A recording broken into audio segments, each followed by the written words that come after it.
الحمد للہ وحدہ لا شریک لہ والصلاة والسلام علی من لا نبی بعدہ وعلی آلہ واصحابہ الذین اوفوا عہدہ اما بعد۔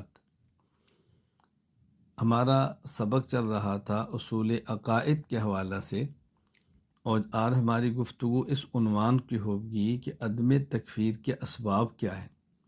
یعنی عدم تکفیر کے اسباب کا معنی یہ ہے کہ اگر کسی شخص پہ کفر کا فتویٰ لگانا ہے تو یہ ضروری ہے کہ اس آدمی میں جو اس نے بات کی ہے اس بات میں یا اس کے طرز عمل میں موانع کفر موجود نہ ہوں، یعنی کوئی ایسی چیز موجود نہ ہو جو فتویٰ کفر لگانے میں رکاوٹ بنے۔ بعض اسباب ایسے ہیں کہ جن کی بنیاد پر کفر کا فتویٰ لگتا ہے، اور بعض اسباب ایسے ہیں کہ اگر وہ موجود ہوں تو آپ کسی بندے پر کفر کا فتویٰ نہیں لگا سکتے۔ تو موانع کفر کیا ہیں؟ میں آج کے سبق میں 6 موانع کفر بیان کروں گا۔ نمبر 1 احتمال، نمبر 2 سبقت لسانی، نمبر 3 اکراہ، نمبر 4 دینی ضرورت، نمبر 5 لزوم کفر، اور نمبر 6 ارتکاب کبیرہ۔ میں اس کی ذرا تفصیل کے ساتھ اس پر بات کرتا ہوں۔ نمبر 1 احتمال، یعنی اگر کوئی مومن ایسا جملہ یا ایسا کلمہ کہہ دے کہ جس میں 100 احتمالات ہوں، ان میں 99 احتمالات کفر کے ہوں اور ایک احتمال ایمان کا ہو، تو ہم نے اس کو مسلمان کہنا ہے، اس کو کافر نہیں کہنا۔ اگر کوئی شخص ایک جملہ یا ایک کلمہ کہہ دے، اس جملہ یا اس کلمہ میں 99 احتمالات کفر کے ہوں اور ایک احتمال ایمان کا ہو، تو ہم نے اس کے بارے میں اچھا گمان رکھتے ہوئے ایمان کے احتمال کو ترجیح دینی ہے اور اس کو کافر نہیں کہنا، مسلمان ہی سمجھنا ہے۔ امام زین الدین بن ابراہیم بن محمد المعروف ابن نجیم المصری الحنفی رحمہ اللہ تعالی، وفات 970 ہجری، البحر الرائق باب احکام المرتدین کے اندر ارشاد فرماتے ہیں: وفی الخلاصۃ وغیرہ اذا کان فی المسألۃ وجوہ توجب التکفیر ووجہ واحد یمنع التکفیر فعلی المفتی ان یمیل الی الوجہ الذی یمنع التکفیر تحسینا للظن بالمسلم۔ زاد فی البزازیہ الا اذا صرح بارادۃ موجب الکفر فلا ینفعہ التاویل حینئذ، کہ اگر کسی مسئلہ میں کئی احتمال کفر کے اور ایک احتمال ایمان کا ہو تو مفتی کو چاہیے ایمان والے احتمال کو لے کر کفر کا فتویٰ نہ دے، اس لیے کہ مسلمان کے بارے میں اچھا گمان رکھنا چاہیے۔ ہاں البتہ فتاویٰ بزازیہ میں یہ اضافہ بھی ہے، اگر قائل خود ہی کفر والے احتمال کو متعین کر دے تو ظاہر ہے آپ اس کو کوئی اور تعویل پھر کفر سے نہیں بچا سکتی۔ اس کی ایک مثال سمجھے، امام محمد بن یوسف صالحی دمشقی رحمہ اللہ تعالی، وفات 942 ہجری، انہوں نے حضرت امام اعظم ابو حنیفہ رحمہ اللہ کی سیرت اور شخصیت پہ کتاب لکھی ہے، عقود الجمان فی مناقب الامام الاعظم النعمان۔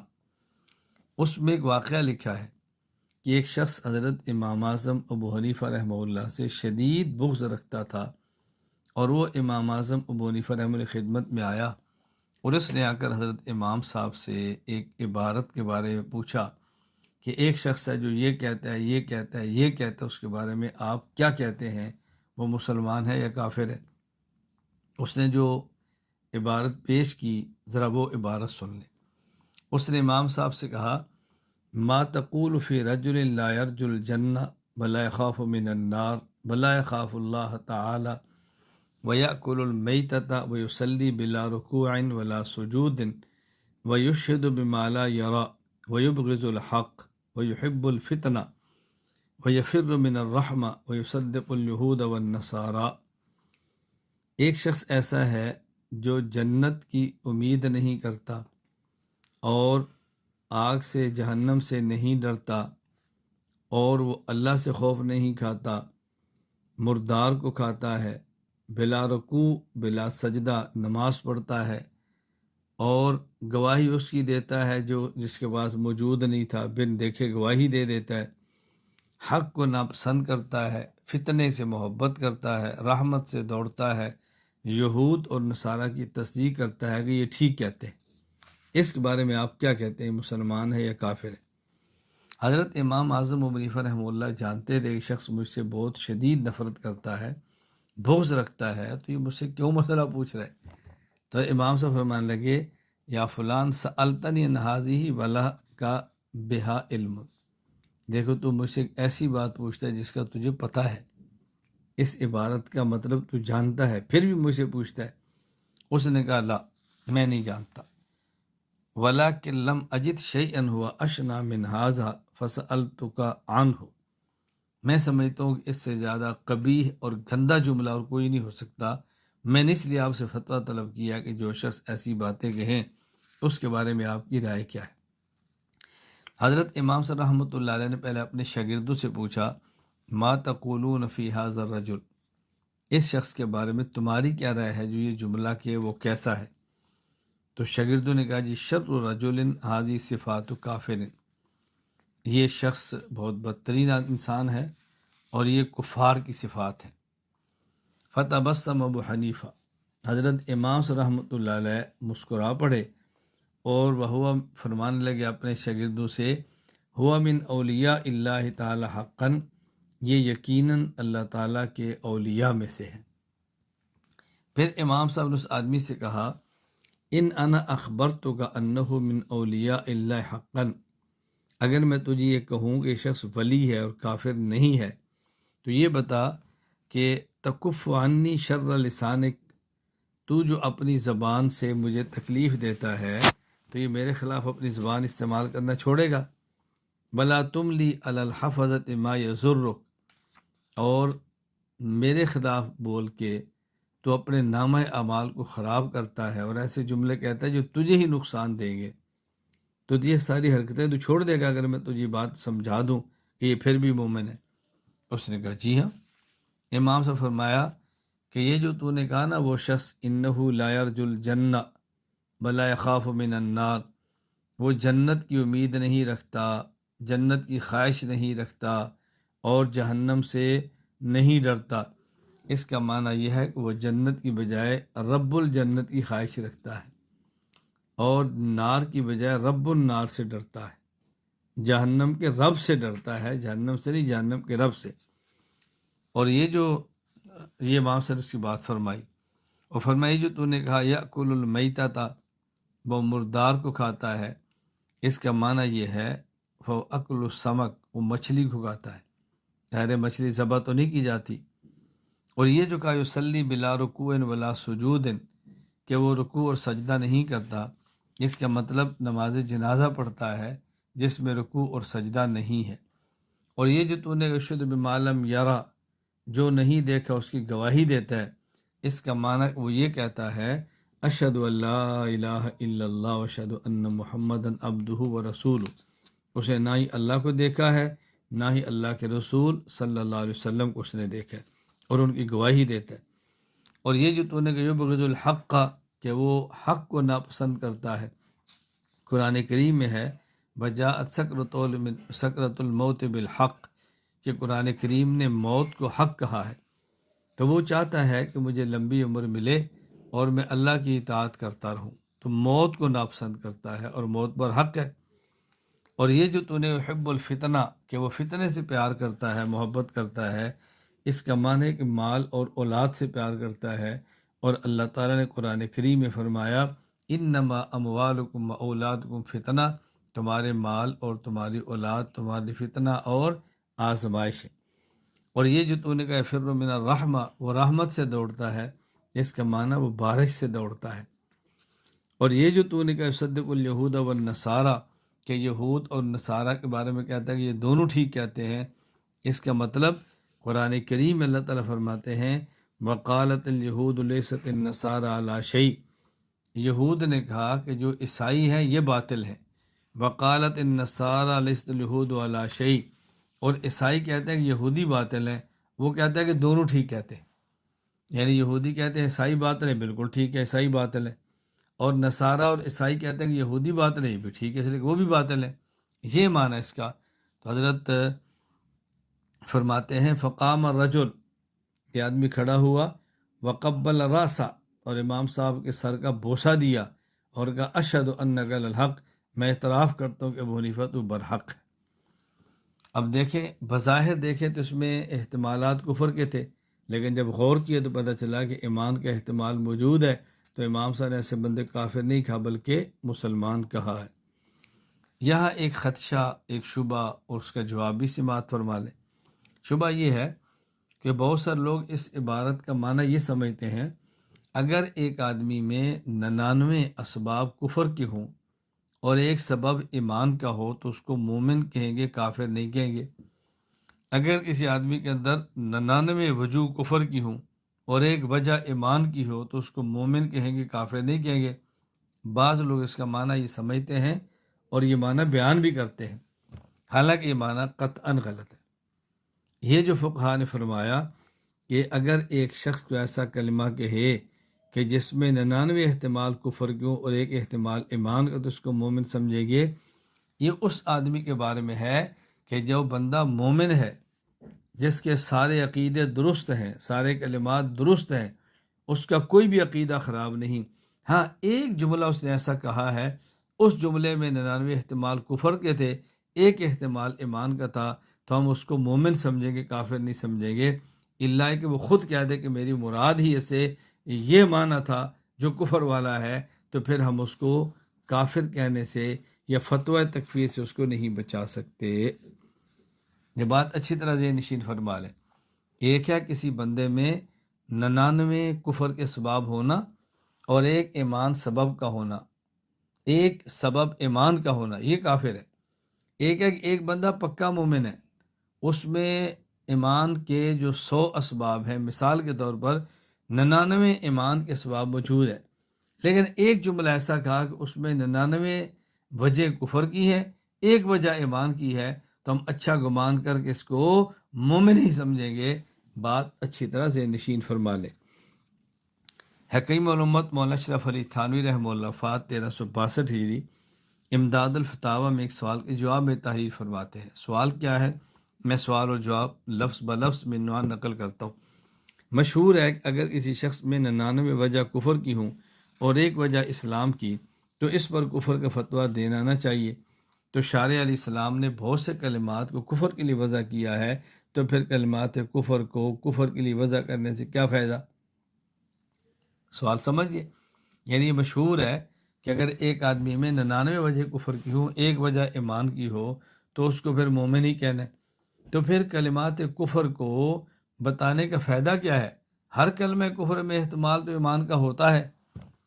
اچھا، اگر محض زجر مقصود ہے، یعنی اگر شارع یہ فرمائے کہ کلمہ کفریہ ہے اور اس سے مقصود صرف ڈانٹنا ہے، کفر کا فتویٰ دینا نہیں ہے، تو ہم دیکھتے ہیں کہ فی زماننا بڑے بڑے عالم بعض لوگوں کو ذرا ذرا سی بات پر، بلکہ حقیقت میں کلمات کفر کے ارتکاب پر کفر کا فتویٰ دیتے ہیں۔ اس فتویٰ کو کس پر محمول کرنا چاہیے؟ یعنی بعض لوگ ایک شخص کلمہ کہتا ہے اور اس کو فوراً کافر کہہ دیتے ہیں، تو اگر مقصود تنبیہ ہے تو ایک کلمہ کفر پر کافر کیوں کہہ دیا؟ اور اگر مقصود تنبیہ نہیں ہے، کلمہ کفر کہنے سے بندہ کافر ہی ہوتا ہے، توجہ رکھیں، کافر ہی ہوتا ہے، تو نہ کافر نہیں ہوتا، تو پھر بتائیں کلمات کفر بتانے کی ضرورت کیا ہے؟ یعنی اگر جو کلمات کفر بتائے گئے کہ یہ کلمہ کفریہ، یہ کلمہ کفریہ ہے، تو سوال یہ ہے کہ یہ جو بات کہی جاتی ہے کہ ایک بندے میں 99 وجہ کفر کی ہوں، ایک وجہ ایمان کی ہو، تو اس کو مومن سمجھیں گے۔ تو کلمات کفر ایک بندے نے کہہ دیا اور اس میں ایمان کی وجہ بھی ہے، تو اگر اس سے مقصود یہ کافر ہوتا ہے تو ظاہر ہے نہیں، کافر نہیں ہوتا، تو پھر ایک کلمات کفر بتانے کی ضرورت کیا ہے؟ اور اگر مقصود ڈانٹنا ہے، تنبیہ ہے، زجر ہے، تو بہت سارے علماء چھوٹی بات پھر کفر کا فتویٰ کیوں دے دیتے ہیں؟ یہ بات اچھی طرح ذہن نشین فرما لیں۔ جواب کہتے ہیں اس کا یہ مطلب نہیں کہ اگر 99 باتیں کفر کی موجب پائی جاویں تب بھی فتویٰ نہ دیں گے، 99 تو بہت ہوتی ہیں، اگر ایک امر بھی موجب کفر یقینی پایا جائے تب بھی فتویٰ دے دیں گے، بلکہ مطلب یہ ہے کہ خود اس امر میں بہت سے احتمال ہیں، بعض احتمالات پر تو موجب کفر ہے اور وہ احتمالات 99 ہیں، اور بعض احتمال پر وہ موجب کفر نہیں اور وہ ایک ہے، تو اس صورت میں اس امر کو معمول اسی احتمال پر کریں گے جو موجب کفر نہیں اور تکفیر سے احتیاط کریں گے۔ وہی بات جو میں نے پہلے آپ خدمت میں عرض کر دی ہے کہ ایک شخص کے اندر ایمان ہی ایمان ہے، ایک جملہ ایسا کہتا ہے جس میں 99 احتمال کفر کے ہے کہ احتمال ایمان کا ہے تو مومن سمجھے گے، لیکن اس کا یہ معنی کسی بندے میں 99 وجہ کفر کی ہے، ایک وجہ ایمان کا ہے تو اس کو مومن کہے، ایسا ہرگز نہیں ہو سکتا۔ دنیا میں ہر کافر میں کوئی نہ کوئی بات تو ایمان والی ہوتی ہے، تو اس کا معنی یہ تو ہوگا پھر دنیا میں کافر ہی کوئی نہیں ہوگا۔ یہ بات اچھی طرح ذہن نشین فرما لیں۔ موانع کفر میں نمبر 2، سبقت لسانی۔ سبقت لسانی کا معنی کہ انسان کی زبان قابو میں نہ ہو اور اس کی زبان سے کوئی ایسا جملہ نکل جائے جو جملہ وہ کہنا نہیں چاہتا تھا، تو اس بنیاد پر اس کو کافر نہیں کہیں گے۔ یعنی ایک جملہ زبان سے نکلا، جس جملے کا معنی تو کفر ہے لیکن وہ کہنا نہیں چاہ رہا تھا، اس کی زبان سے بغیر اس کے ارادے کے نکل گیا، اس کو کافر نہیں کہیں گے۔ امام فخر الدین حسن بن منصور المعروف قاضی خان رحمہ اللہ فات 592 ہجری فتاوی قاضی خان میں لکھتے ہیں، وَأَمَّا الْخَاطِ إِذَا جَرَا عَلَى لِسَانِ كَلْمَةُ الْكُفْرِ خَطَأً بِأَنْ كَانَ أَرَادَ أَنْ يَتَكَلَّمَ بِمَا لَيْسَ بِكُفْرٍ فَجَرَا عَلَى لِسَانِ كَلْمَةُ الْكُفْرِ خَطَأً لَمْ يَكُنْ ذَلِكَ كُفْرًا عِنْدَ الْكُلِّ۔ اگر کسی شخص کی زبان سے غلطی سے کلمہ کفریہ نکل جائے کہ وہ ایسی بات کہنا چاہتا ہے جو کفریہ نہیں، لیکن غلطی سے اس کی زبان سے کفریہ کلمہ نکل جاتا ہے تو بالاتفاق وہ کافر نہیں ہوگا۔ اس کی مثال حضرت امام ابو الحسن مسلم بن حجاج القشیری رحمہ اللہ النشاپوری القشیری رحمہ اللہ فات 261 ہجری صحیح مسلم باب فی الحض علی التوبۃ والفرح بہا کے اندر ایک روایت نقل فرمائی ہے۔ حضرت انس رضی اللہ تعالیٰ عنہ فرماتے ہیں کہ جب کوئی شخص توبہ کرتا ہے تو اللہ تعالیٰ اس سے اتنے خوش ہوتے ہیں کہ جس طرح ایک بندہ جو جنگل میں ہو اور اس بندے کے پاس سواری ہو، اس سواری پر اس کا پانی اور کھانا ہو اور اس سواری اسے گم جائے، یہ تلاش کر کر کر کر کے تھک جائے اور یہ سو جائے اور اچانک نیند سے اٹھے اور اس کے سامنے وہ سواری موجود ہو، آپ بتائیں بندہ کتنا خوش ہوتا ہے۔ اللہ تعالیٰ اس بندے سے جو توبہ کرتا ہے اس بندے سے بھی زیادہ خوش ہوتے ہیں۔ یعنی جس طرح کسی بندے کی سواری گم ہو جائے، جس پر کھانا اور پینا ہو اور یہ تلاش کر کر کے تھک کے سو گیا، نیند سے آنکھ کھلی تو سواری سامنے موجود تھی، یہ بندہ کتنا خوش ہوگا۔ توبہ کرنے والے بندے پر اللہ اس سے بھی زیادہ خوش ہوتے ہیں۔ اللہ اکبر۔ یعنی جس طرح ایک شخص کی امید ہی ایک سواری تھی، وہ گم گئی، وہ سواری واپس ملنے پر بندہ کتنا خوش ہوتا ہے کہ میری امید واپس آ گئی ہے۔ اللہ کو تو بندے کی ضرورت نہیں ہے لیکن اللہ اس سے بھی زیادہ خوش ہوتے ہیں۔ آگے جملہ ارشاد فرمایا وہ یہ کہ رسول اکرم صلی اللہ علیہ وسلم فرماتے ہیں کہ جب یہ بندہ اچانک سواری کو دیکھتا ہے تو اتنا خوش ہوتا ہے کہ نہ وہ کہنا یہ چاہتا ہے اللہم انت ربی وانا عبدک، اے اللہ تو میرا رب ہے اور میں تیرا بندہ ہوں، تو نے کتنا مجھ پہ کرم فرمایا، لیکن خوش ہو کر زبان سے جملہ اس کے نکل جاتا ہے اللہم انت عبدی وانا ربک، اللہ تو میرا بندہ ہے اور میں تیرا رب ہوں۔ یہ اتنا خوش ہوا کہ اس کو سمجھ نہیں آ رہی میں کیا کہہ رہا ہوں، تو فرمایا کہ اللہ سے اس سے بھی زیادہ خوش ہوتے ہیں۔ اب یہ دیکھو جملہ وہ کہا کہ جو بظاہر کلمہ کفریہ ہے کہ کوشش یہ ہے کہ اللہ تو میرا بندہ ہے اور میں تیرا رب ہوں، یہ تو کلمہ کفری ہے نا، لیکن اس کا مقصد یہ نہیں تھا، یہ کہنا چاہ رہا تھا کہ اللہ تو میرا رب ہے اور میں تیرا بندہ ہوں، لیکن اتنا خوش ہوا کہ اس کو احساس ہی نہیں ہوا کہ میں اپنی زبان سے کیا کہہ رہا ہوں۔ کہنا چاہتا تھا اللہ تو رب ہے اور میں بندہ ہوں، اور بہت زیادہ خوشی کی وجہ سے یہ کہا گیا کہ اللہ تو میرا بندہ ہے اور میں رب ہوں۔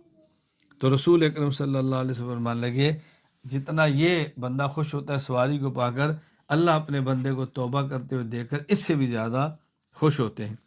اور یہ صحیح مسلم میں روایت موجود ہے، انس رضی اللہ عنہ فرماتے ہیں کہ رسول اللہ صلی اللہ علیہ وسلم فرمایا للہ اشد فرحا بتوبت عبدہ حین یتوب الیہ من احدکم کان علی راحلتی بارض فلات فانفلتت منہ وعلیہا طعامہ وشرابہ فایس منہا فاتی شجرة فاستجا في ظلها وقد أئس من راحلته فبينما هو كذلك إذ هو بها قائمة عنده فأخذ بختامها ثم قال من شدة الفرح اللهم أنت عبدي وأنا ربك أخطأ من شدة الفرح. میں نے ترجمہ پورا تفصیل سے حدیث کے ذکر کے اندر سمجھا دیا. نمبر 3 موانع کفر. تیسرا وہ کون سا کفر ہے، تیسرا وہ کون سا سبب ہے کہ وہ موجود ہو اور انسان کلمہ کفر کہہ بھی لے تب بھی اس بندے کو کافر نہیں کہا جاتا، وہ ہے اکراہ. یعنی اگر کسی بندے کو مجبور کر دیا جائے کہ تو یہ کلمہ کفر کہہ بگرنہ تجھے مار دیں گے، قتل کر دیں گے، یا تیرا کوئی ہاتھ پاؤں کوئی تیرا جسم کا عضو کاٹ دیں گے، تو یہ بندہ اپنی جان کے خوف سے یا اپنے ہاتھ کٹنے کے خوف سے کلمہ کفر کہہ لے ڈر کر، اور اس کا دل مطمئن ہو، یہ دل سے جملہ نہ کہے، یہ خوف سے زبان سے کہے، تو اس بندے کو کافر نہیں کہیں گے بلکہ اس بندے کو مسلمان ہی سمجھا جائے گا. فتاوی عالمگیریہ کتاب الاکراہ کے اندر موجود ہے بین اکرہ علی الکفر باللہ تعالی او سب النبی صلی اللہ علیہ وسلم بقتل او قطع رخص له اظہار کلمۃ الکفر والسب فإن اظہر ذلك بقلب مطمئن بالایمان فلا یأثم وإن صبر حتی قتل کان مصابا. اگر کسی شخص کو اللہ تعالیٰ کا انکار کرنے پہ یا رسول اللہ صلی اللہ علیہ وسلم کو گالی دینے پہ مجبور کیا جائے کہ تجھے قتل کر دیں گے یا تیرا کو عضو کاٹ دیں گے، تو اس کے لیے زبان سے کلمہ کفر کہنا، رسول اکرم صلی اللہ علیہ وسلم کو گالی دینا یہ جائز ہے، لیکن شرط یہ ہے وقلب مطمئن بالایمان، اس کے دل میں ایمان ہو، یہ دل سے پیغمبر پاک کے بارے میں ایسے جملہ کہنے کے لیے تیار نہ ہو، اب یہ گناہ گار نہیں ہوگا. لیکن اگر یہ ڈٹ جائے اور یہ قتل ہو جائے لیکن زبان سے کلمہ نہ کہے تو اس بندے کو گناہ نہیں ہوگا، بلکہ اس بندے کو گناہ نہیں ہوگا، کانا مصابن، تو اس کو قتل ہونے پر اجر ملے گا کہ یہ ظلماً شہید کر دیا گیا ہے. اس لیے وضاحت کر دی ہے کہ کوئی بندہ یہ نہ سمجھے کہ جب یہ رخصت تھی جان بچا لیتا تو کیوں نہیں بچائی. بھئی وہ رخصت تھی نا، عظمت تو نہیں تھی کہ ضرور اپنی جان بچانا ہے. کوئی شخص جان کی پرواہ نہ کرے اور کلمہ کفر نہ کہے، جان جاتی ہے چلی جائے، اب یہ قتل ہو بھی گیا تو شہید ہوگا اور اللہ اس کو سچ بولنے پر اجر عطا فرمائیں گے. اس کی ایک مثال حضرت امام ابو بکر احمد بن حسین بن علی بن موسیٰ البیہقی رحمہ اللہ فات 458 ہجری، السنن الکبریٰ للبیہقی باب المکرہ علی الردہ، اس کے اندر حدیث نقل کی ہے کہ حضرت عمار بن یاسر رضی اللہ تعالی عنہ کو مشرکین نے پکڑا. اخذ المشرکون عمار بن یاسر فلم یترکوا حتی سب النبی صلی اللہ علیہ وسلم وذکر آلۃ بخیر، اور انہوں نے اس وقت ان کو چھوڑا جب انہوں نے نبی پاک صلی اللہ علیہ وسلم کی ذات گرامی میں نامناسب جملے کہے اور ان کے خداؤں کو اچھا کہا، پھر چھوڑا. فلما اتا رسول اللہ صلی اللہ علیہ وسلم قال ما وراک، ان نے آ کے اللہ کے نبی کو ساری صورتحال بتا دی کہ یا رسول اللہ ایسے ایسے میرے ساتھ ہوا ہے. آپ نے فرمایا کہ اس کے پیچھے کیا تھا، کیا تو نے خوشی سے کہا تھا یا مجبور کر کہا؟ شر یا رسول اللہ، اللہ کے نبی اس کے پیچھے شر تھا، یعنی میں مجبور ہو گیا، اگر میں یہ نہ کہتا مجھے قتل کر دیا جاتا. ما ترکت حتی نلت منک وذکرت آلہتہم بالخیر، اگر میں آپ کے بارے میں نازیبا جملہ نہ کہتا اور ان کے خداؤں کی تعریف نہ کرتا یا مجھے قتل کر دیتے. آپ نے فرمایا کیف تجد قلبک، اس وقت تیرے دل کی حالت کیا تھی؟ کا مطمئن بالایمان، اللہ کے نبی میرا دل مطمئن تھا اللہ اور آپ کی ذات کے بارے میں. فرمایا ان عادو فعود، اگر یہ دوبارہ تجھے مارے نا میرے بارے میں یا اللہ کے بارے میں کوئی جملہ کہنے پر تو کہہ دینا، مار سے بچنا یعنی جان سے اپنی بچا لینا اور یہ کہہ دینا. اب دیکھو رسول اکرم صلی اللہ علیہ وسلم نے رخصت عنایت فرمائی. نمبر 4 دینی ضرورت، یعنی کوئی شخص کلمہ کفر اپنی زبان سے اس لیے کہتا ہے کہ وہ خود مجبور نہیں ہے اور مقصود ایک دین کے لیے ہیلا ہے، دینی ضرورت کی بنیاد پر جملہ کہتا ہے کہ وہ جملہ کے ہی ادا کیے بغیر ایک بہت اہم ترین ضرورت ہے جو پوری نہیں ہو رہی، اس کے لیے وہ کہہ دیتا ہے۔ اس کی مثال حدیث پاک موجود ہے صحیح بخاری کتاب المغازی باب قتل کعب بن الاشرف کے اندر۔ حضرت امام بخاری رحمۃ اللہ علیہ صحیح بخاری میں حدیث پاک لائے ہیں۔ حضرت جابر بن عبداللہ رضی اللہ عنہ فرماتے ہیں کہ رسول اکرم صلی اللہ علیہ وسلم نے ارشاد فرمایا، من لکعب بن الاشرف، کعب بن اشرف یہودی کو کون قتل کرے گا؟ فَإِنَّهُ قَدْ آذَى اللَّهَ وَرَسُولَهُ، اس نے اللہ اور اللہ کے رسول کو بہت تکلیفیں دی۔ اللہ کو تکلیف کیا دینی ہے؟ یعنی ایسے کلمے کہتا ہے جو تکلیف کا سبب ہوتے ہیں۔ حضرت محمد بن مسلمہ کھڑے ہو کہ یا رسول اللہ، آپ چاہتے ہیں کہ اس کو قتل کر دیا جائے؟ اتحب ان اقتلہ؟ فرمایا نعم۔ فرمایا قال فاذن لی ان اقول شیئا، اللہ کے نبی پھر مجھے آپ اجازت دیں کہ میں کچھ آپ کی ذات کے بارے میں ایسے کلمات کہہ سکوں کہ جس کی وجہ سے میں اس کے قریب جا سکوں، کچھ مجھے کلمات کہنے کی اجازت ہے؟ آپ نے فرمایا کہہ لو۔ یہ محمد بن مسلمہ کعب بن اشرف کے پاس آئے اور آ کر کہا ان ھذا الرجل قد سألنا صدقۃ، یہ جو آدمی ہے محمد صلی اللہ علیہ وسلم ہم سے اتنے صدقات مانگے ہیں، فإنه قد عنانا، ہمیں تھکا کے رکھ دی ہے، ہماری بس ہو گئی ہے۔ وإنی قد أتيتك أستسلفك، میں آیا ہوں کہ ہمیں کچھ قرض دے دو تاکہ اپنی ضرورتیں پوری کریں۔ قال وإذن والله لتملنه، اس نے کہا بالکل ابھی تم نے اور تھکنا ہے۔ فرمایا یہ تمہیں تھکا دے گا تم چھوڑ دو۔ حضرت محمد بن مسلمہ فرمانے لگے ہماری مجبوری ہے، ہم نے ان کا کلمہ پڑھا ہے، اب اتنی جلدی تو ہم نہیں چھوڑتے، ذرا دیکھتے ہیں کہ ان کے ساتھ مستقبل میں کیا ہوتا ہے، لڑائیاں شروع ہوئیں، ذرا کچھ عرصہ دیکھتے ہیں، اس کے بعد ہم شاید چھوڑ بھی دیں۔ یہ ان کے کہنے کا مقصد تھا۔ ہم فی الحال تو اس لیے آئے ہیں کہ آپ ہمیں کچھ قرض دے دو۔ کتنا؟ ہم چاہتے ہیں تم ہمیں قرض دو۔ وقد اردنا ان تسلفنا وسقا او وسقین، ایک وسق ہوتا ہے تقریباً 191 کلو گرام اور کوئی 4 گرام بنتے ہیں تقریباً، یعنی یوں سمجھیں کہ یہ بنے گا 4 من اور تقریباً 31 کلو کا ایک وسق، ہمیں تم اتنا جو ہے نا وہ دے دو، قرض دے دو، غلہ دے دو۔ اس نے کہا میں تمہیں دوں گا تو اس کے بدلے میرے پاس کیا رکھا ہوگا، راہن کیا رکھو، گروی؟ انہوں نے کہا تم بتاؤ۔ اس نے کہا گروی اپنی عورتیں رکھ دو۔ حضرت محمد بن مسلمہ فرمان لگے کہ دیکھو تم اتنے کیف نرہن کا نساءنا وانت اجمل عرب، تو خوبصورت عرب ہے، ہم تیرے پاس اپنی عورتیں کیسے رکھ سکتے ہیں؟ اس نے کہا چلو پھر اپنے بچے رکھ دو۔ تو انہیں فرمایا بچے کیسے رکھ سکتے ہیں؟ اب بتاؤ کل کو ہمارے بچوں کو لوگ برا بلا گالیاں دیں گے کہ تم 1 وسق اور 2 وسق، یعنی تم تقریباً 4-5 من گندم کے لیے تمہارے باپ نے تمہیں گروی رکھ دیا تھا، لوگ گالیاں دیں گے ان کو، یہ تو بہت مشکل ہے۔ ہم یہ کر سکتے ہیں کہ ہم تیرے پاس اسلحہ رکھ دیں۔ مقصد کی بات ہے نا۔ اس نے کہا ٹھیک، ان کا وعدہ ہو گیا کہ ٹھیک ہے ہم رات کو آئیں گے اسلحہ لے کر، تجھے اسلحہ دیں گے اور ہم اپنی جو قرض لینا چاہتے ہیں وہ لے کر چلے جائیں۔ اب یہ رات کو حضرت محمد بن مسلمہ خود تشریف لائے اور ایک کعب بن اشرف یہودی کے رضائی بھائی تھے، ان کو بھی ساتھ لائے، ابو نائلہ ان کو کہا جاتا۔ جب یہ آئے تو انہوں نے آ کے پھر آواز دی، قلعے کے باہر آواز دی کعب بن اشرف کو رات کو۔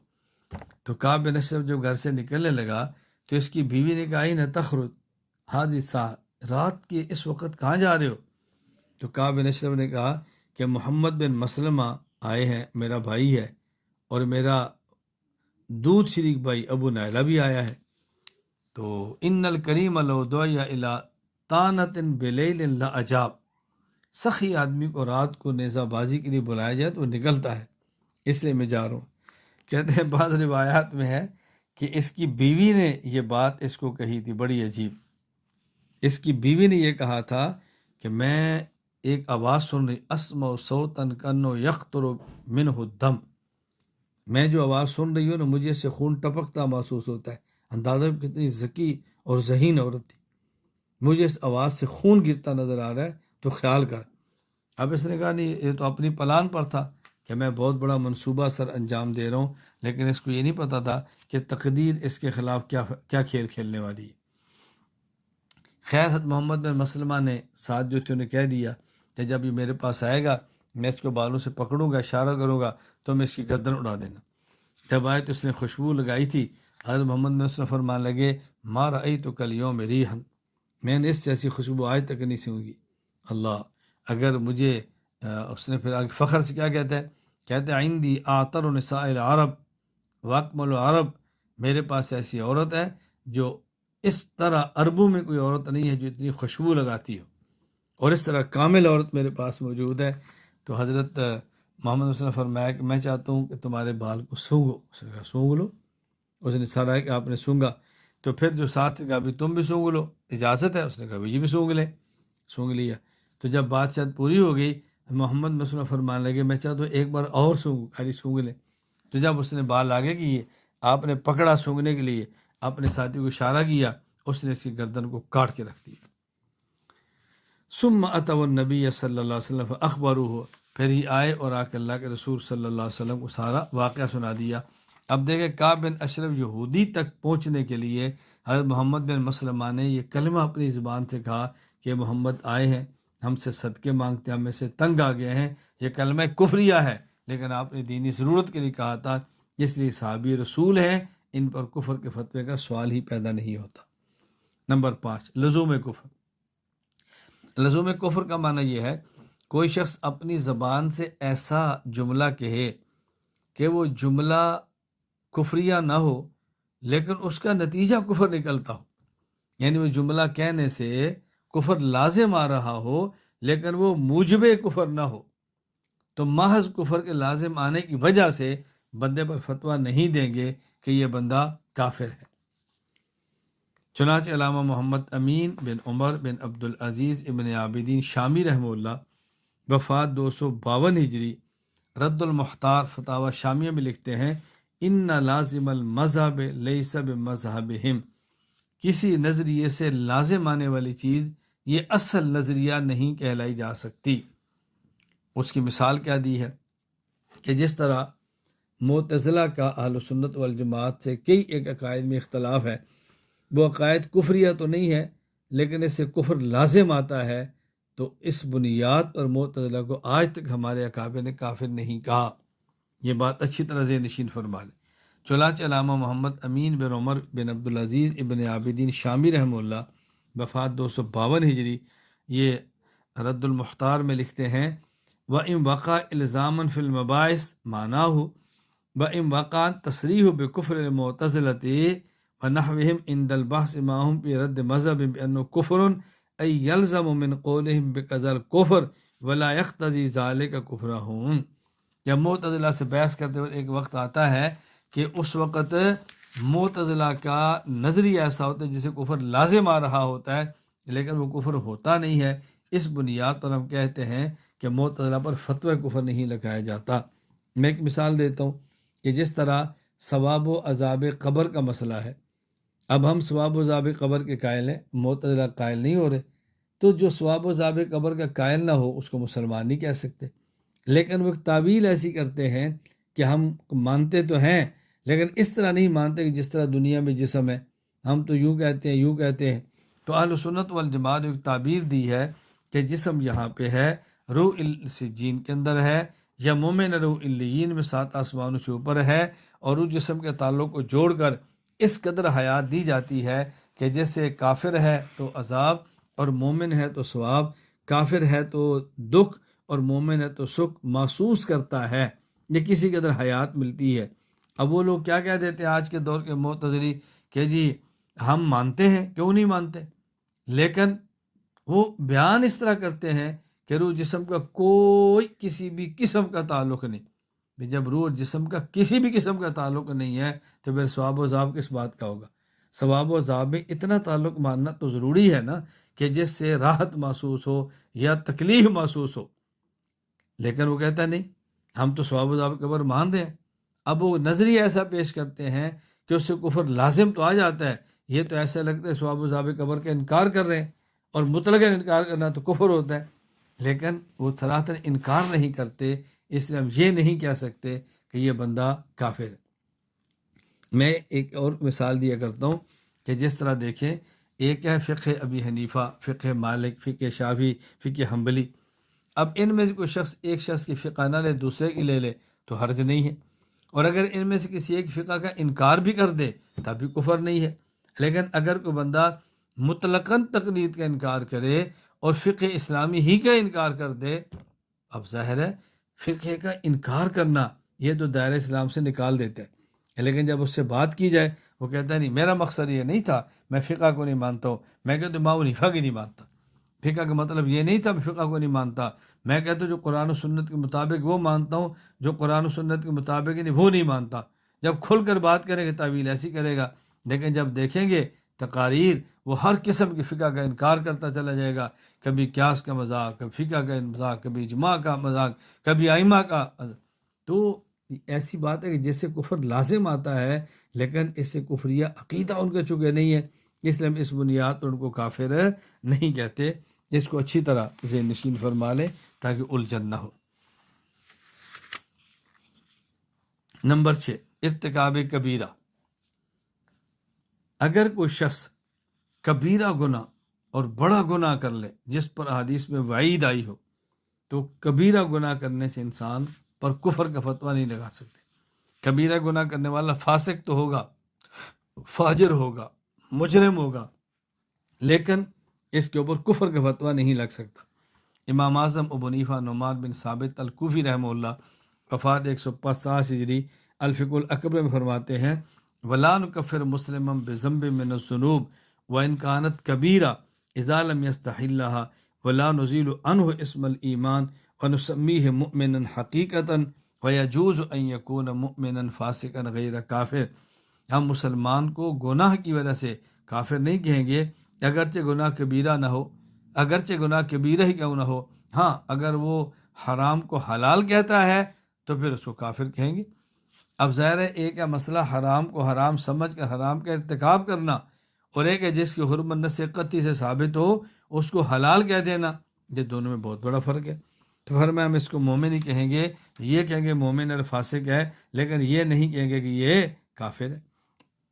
اسی طرح علامہ سعد الدین مسعود بن عمر بن عبداللہ تفتزانی رحمہ اللہ وفات 792 ہجری شرح المقاصد فی علم الکلام میں لکھتے ہیں کہ اہل اسلام کا اختلاف ہے اس شخص کے بارے میں کہ جو گناہ کبیرہ کا ارتکاب کرے اور توبہ کیے بغیر مر جائے، اس کو کیا کہیں گے؟ فالمذہب عندنا عدم القطع بالعفو ولا بالعقاب۔ کہتے ہیں ہمارے یہاں مذہب اہل سنت والجماعت کا نظریہ یہ ہے کہ ایسے شخص کے بارے میں ہم یہ نہیں کہیں گے کہ اللہ اس کو ضرور معاف کریں گے، نہ یہ کہیں گے کہ اللہ اس کو ضرور سزا دیں گے، نہ، اس کے گناہ کا تقاضا ہے کہ اس کو سزا ملی جائے، باقی اللہ کی مشیت کے سپرد ہے، اللہ اس کو چاہے تو معاف کر دیں اور اپنے کرم کی وجہ سے، تو چاہیں تو سزا دے دیں اپنے قانون کی وجہ سے، لیکن اللہ تقدیر تعذیب نقطع بأنہ لا یخلد فی النار۔ لیکن اگر ہم یہ مان بھی نہیں اس کو عذاب ہوگا، تو یہ نظریہ ضروری ہے کہ وہ کافر کی طرح ہمیشہ آگ میں نہیں رہے گا، بلکہ ایک وقت آئے گا کہ وہ جہنم سے نکل جائے گا۔ لا بطریق الوجوب بل بمقتضی ما سبق من الوعد، اور یہ اس وجہ سے نہیں کہ اللہ کے ذمہ واجب ہے اس کو جہنم میں بھیجیں، یا اللہ کے ذمہ واجب ہے اس کو جہنم کے بعد جنت میں داخل کریں۔ اللہ نے حکم ہی یہ بیان فرمایا ہے کہ جو گناہ کرے گا ہم اس کو جہنم دیں گے، اور مومن ہے تو ہم اس کو جنت میں بھیجیں گے۔ اللہ کے ذمہ نہیں ہے، لیکن اللہ اپنے وعدے کی پابندی فرماتے ہیں وَتَمْ وَثَبَتَ بِالدَّلِيلِ كَتَخْلِيدِ أَهْلِ الْجَنَّةِ۔ اللہ اکبر۔ یہ ایک اشکال، اس کا جواب ذہن نشین فرمائیں۔ اشکال یہ ہے کہ آپ کہتے ہیں مرتکب کبیرہ کافر نہیں ہوتا، بڑے سے بڑا گناہ کرنے والا بھی کافر نہیں ہوتا، مسلمان ہی رہتا ہے، جبکہ ایسی احادیث موجود ہے کہ جس سے معلوم ہوتا ہے کہ نماز کو جان بوجھ کر چھوڑے بندہ تو کافر ہو جاتا ہے، تو مرتکب کبیرہ تو کافر ہو گیا۔ چنانچہ امام ابو القاسم سلیمان بن احمد بن ایوب الشامی الطبرانی رحمہ اللہ وفات 360 ہجری المعجم الاوسط للطبرانی حدیث نمبر 3348 میں فرماتے ہیں حضرت انس بن مالک رضی اللہ عنہ فرمایا کہ رسول اللہ صلی اللہ علیہ وسلم فرمایا من ترک صلاۃ متعمدا فقد کفر جہارا، جس شخص نے جان بوجھ کر نماز چھوڑی اس نے کھلم کھلا کفر کا ارتکاب کیا ہے۔ تو حدیث میں تو صاف ہے کہ گناہ کبیرہ کرنے والا کافر ہوتا ہے۔ جواب ذہن نشین فرمائے۔ یہ جو رسول اکرم صلی اللہ علیہ وسلم نے فرمایا من ترک صلاۃ متعمدن فقط کفر جہارن، جس نے جان بوجھ کر نماز چھوڑی اس نے کفرا، اس کا معنی یہ ہوتا ہے اس نے کافروں والا کام کیا، یعنی جس شخص نے جان بوجھ کے نماز چھوڑی وہ کافر نہیں ہوا، اس نے کافروں والا کام کیا۔ جس طرح ہم کہتے ہیں کہ زنا کرنا مسلمان کا کام نہیں، کافر کا کام ہے، اس کا معنی یہ نہیں ہے کہ زنا کرنے سے مسلمان کافر ہو جائے گا۔ بھائی چوری کرنا مسلمان کا کام نہیں، کافروں کا کام ہے، اس کا معنی یہ نہیں کہ چوری کرنے سے کافر ہو جائے گا، یعنی کام اس کا جو کافر ہے لیکن کر اس کام کو مسلمان بھی رہا ہے۔ جس طرح بڑے خاندان کے بیٹا کو جرم کرے تو اس کا باپ کہتا ہے کہ بیٹا اپنے خاندان کو دیکھ لیتا، ہمارے خاندان والے کام نہیں کرتے، یہ تو فلاں گھٹیا والوں کا کام ہے۔ تو اس کا معنی یہ نہیں ہوتا کہ وہ اس جرم کرنے سے بندہ بڑے خاندان سے نکل جاتا ہے، ہاں یہ اس خاندانی لوگوں کا کام نہیں ہے۔ دوسرا جواب یہ ہے کہ یہ وعید ایسے شخص کے لیے ہے جو نماز کا انکار کرتا ہے۔ ایک ہے نماز کو مانتا ہے اور پھر نہیں پڑھتا، اور ایک ہے نماز مانتا ہی نہیں، یہ حکم اس کے لیے۔ جواب نمبر 3 یہ ہے، یہ بیعت پر انجام کیا ہے، یعنی جو شخص نماز کو چھوڑے گا ممکن ہے اس کا خاتمہ کفر پر ہو، یعنی آہستہ آہستہ ایک مرتبہ چھوڑی سیاہ نکتہ لگ گیا، پھر چھوڑی پھر سیاہ نکتہ، پھر چھوڑی پھر سیاہ نکتہ، ایک وقت آتا ہے کہ اس کا دل اتنا سیاہ ہو جاتا ہے اس کو توبہ کی توفیق نہیں ملتی، تو ڈر ہے کہ کہیں یہ کفر تک اس کو نماز کو چھوڑنا نہ لے جائے۔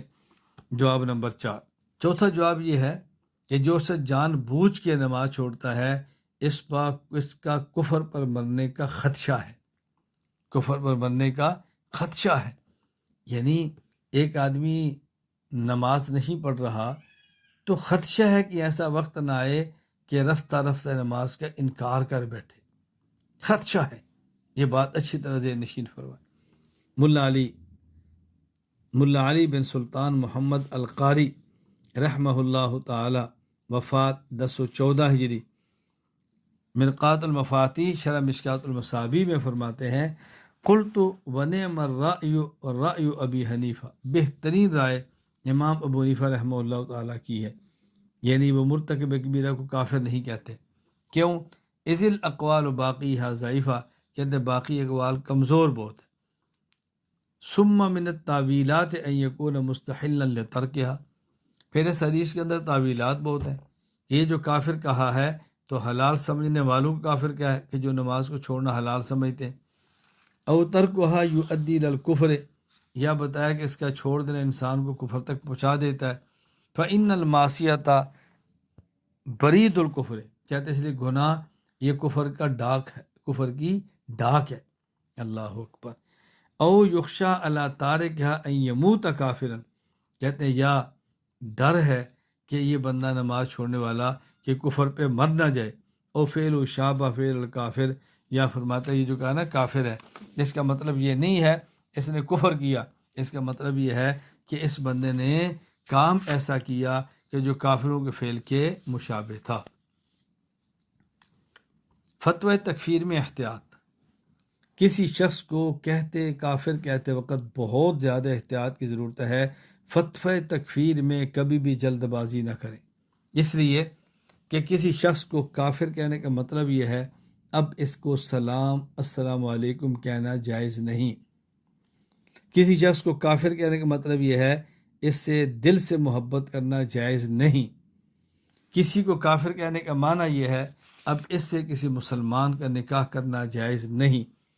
کسی شخص کو کافر کہنے کا معنی یہ ہے اگر پہلے اس کا نکاح کسی مسلمان سے تھا اب اس کا نکاح اس سے ختم ہو گیا۔ کسی کو کافر کہنے کا معنی یہ ہے اگر یہ مر جائے تو اس کا نماز جنازہ نہیں پڑھا جائے گا۔ کسی کو کافر کہنے کا معنی یہ ہے اگر یہ مر جائے تو اصالہ ثواب نہیں کیا جائے گا۔ کسی کو کافر کہنے کا معنی یہ ہے کہ موت کے بعد اس سے استغفار اور اس کے گناہوں کی معافی مانگنا یہ نہیں کیا جائے گا۔ کسی کو کافر کہنے کا معنی یہ ہے کہ ایسے شخص کو مسلمانوں کے قبرستان میں دفن کرنا جائز نہیں۔ اور کسی شخص کو کافر کہنے کا معنی یہ ہے کہ اس کو اب وراثت میں حصہ دینا اور اس کی وراثت حصہ لینا جائز نہیں۔ تو کس قدر خطرناک معاملہ ہے کسی پر فتح کفر لگانے کا۔ چنانچہ قاضی ابو الفضل ایاز بن موسیٰ بن ایاز مالکی رحمہ اللہ، وفات 544 ہجری، الشفاء بتعریف حقوق المصطفیٰ، فصل فی تحقیق القول فی اکفار المتأولین میں فرماتے ہیں لأن ادخال کافر فی الملہ و اخراج مسلم عنہا عظیم فی الدین، اس لیے کہ کافر کو اسلام میں داخل کرنا یا مسلمان کو اسلام سے نکالنا عظیم فی الدین، یہ بہت بڑا کام ہے، معمولی کام نہیں ہے، اس لیے اس پر بہت زیادہ احتیاط کرنی چاہیے۔ ہم سبق میں آج ایک بحث پڑھیں گے اہل قبلہ کے بارے میں۔ اہل قبلہ کا معنی کیا ہے، اہل قبلہ کا حکم کیا ہے، اور اہل قبلہ کے بارے میں غلط فہمیاں کیا ہے، یہ بات ذہن نشین فرمائیں۔ نمبر 1، اہل قبلہ کا معنی کیا ہے؟ ایک اہل قبلہ کا معنی لغوی اور ایک معنی شرعی اور معنی اصطلاحی۔ اہل قبلہ کا لغوی معنی مولانا عبدالعزیز پرہاڑوی رحمہ اللہ وفات 1239 ہجری النبراس شرح العقائد میں لکھتے ہیں معناہ اللغوی من یصلی الی الکعبہ او یعتقدھا قبلہ، جو شخص کعبہ کی طرف منہ کر کے نماز پڑھے یا جو شخص یہ اعتقاد رکھے کہ کعبہ میرا قبلہ ہے تو لغت و اعتبار سے اہل قبلہ ہے۔ لیکن اصطلاح شریعت میں اہل قبلہ کسے کہا جائے گا؟ یہ شریعت کی ایک اصطلاح ہے اہل قبلہ، اس کا معنی یہ ہے، اس سے مراد کیا ہے کہ وہ شخص جو ضروریات دین کا اقرار کرتا ہو اور ضروریات دین میں سے کسی چیز کا انکار نہ کرتا ہو، یہ خلاصہ ہے۔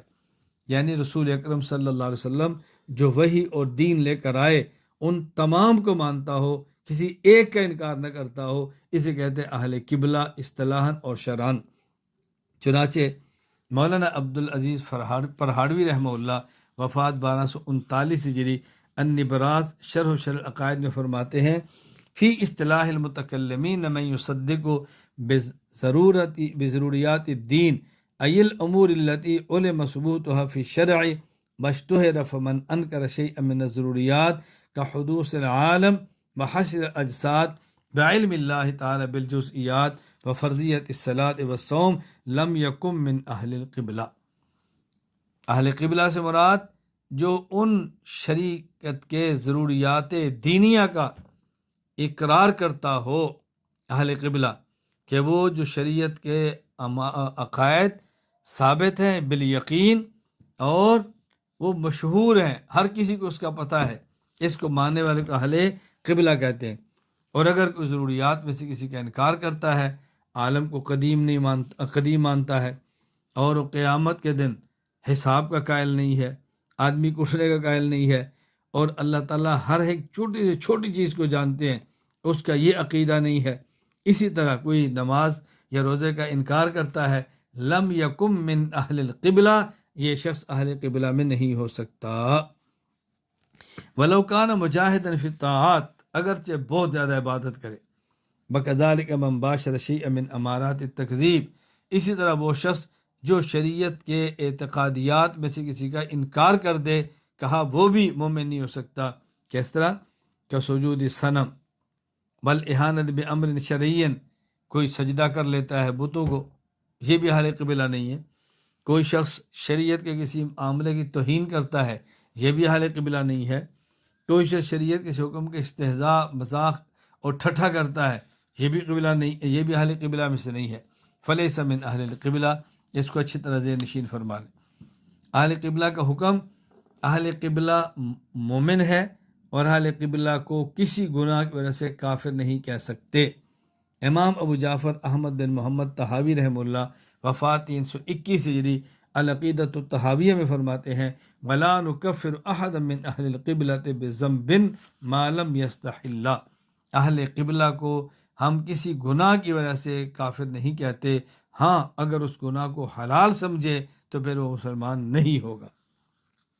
یہاں ایک بات اچھی طرح سمجھ لیں، ایک شبہ اس کو دور کر دیں اچھی طرح، کہ یہ جو ہم کہتے ہیں کہ اہل قبلہ کا حکم یہ ہے، ہم اہل قبلہ کو مسلمان کہتے ہیں، اہل قبلہ کی تکفیر نہیں کرتے۔ اس کا مطلب کیا ہے کہ اہل قبلہ کو کافر نہ کہا جائے؟ عام طور پہ کہا جاتا ہے کہ یہ اہل قبلہ کو کافر نہیں کہنا چاہیے۔ اس کا معنی کیا ہے؟ اچھی طرح سمجھ لیں، اہل قبلہ کو کافر نہ کہنے کا مطلب یہ ہے اگر اہل قبلہ کوئی مومن گناہ کبیرہ کر لے اس کو ارتکاب معصیت کی وجہ سے کافر نہیں کہنا۔ نمبر 2، اہل قبلہ کو کافر نہ کہا جائے، اس کا معنی یہ ہے اگر وہ امور خفیہ غیر مشورہ کا انکار کرتا ہے تو اس کو کافر نہ کہا جائے۔ اہل قبلہ کافر نہیں کہنا، اس کی نمبر 3 وجہ عقائد ظنیہ کے انکار کی بنیاد پر کسی کو کافر نہ کہا جائے۔ چنانچہ مولانا عبدالعزیز پرہاڑوی رحمہ اللہ وفات 1239 ہجری النبرات شرح العقائد میں فرماتے ہیں ومعنی عدم تکفیر اہل قبلہ اللہ یکفر بارتکاب المعاصی ولا بانکار الامور الخفیہ غیر المشہورہ، کہ اہل قبلہ کافر نہ کہنے کا معنی یہ ہے ارتکاب معاصی کی وجہ سے کافر نہ کہیں، اور اگر امور خفیہ کا انکار کرتا ہے اس بنیاد پر اس کو کافر نہ کہا جائے۔